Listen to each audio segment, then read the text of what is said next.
Plus, one man makes flying a kite a work of art. Details after the break. It was a day of highs and lows at Seattle's Gasworks Park. KOMO4's Michelle Esteban tells us that's because one artist's kite creation had a pretty hard time getting off the ground. Attach that top to that. It's a delicate dance that could use a lift. Choreographer and mastermind Seth Abramson is trying to create a kite ballet at Gasworks Park. But only a few of his 121 kites are feeling up to the challenge. And now it's being a little trying, but I believe it'll pass. He and his 20-person crew are responsible for creating each kite. We converted my family general store in West Virginia into a giant kite factory for a couple of weeks. Now they're responsible for getting them airborne.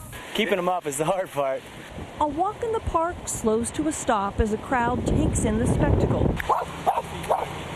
One watcher is a little overwhelmed. Look at that Buddha. Buddha is a sheepdog. She thinks something is after her herd. Some kind of an eagle or so that will steal the little lambs. Others think of the kites as more peaceful than predator. There's something about flying a kite, I don't know, you just kind of forget about everything else and get caught up in what the kite's doing instead of what you have to do. That's exactly what the mastermind was going for. The initial draw for me with it was that it was I saw it as kind of an improvised dance with the wind.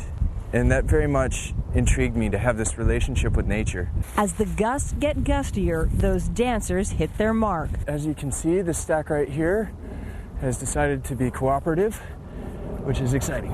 And they finally give them a show. The air has its own sort of language and whole, range of expression that most people just take for granted.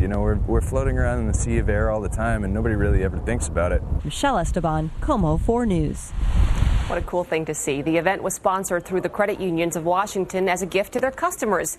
Each of the 121 kites represents a credit union branch. Thanks for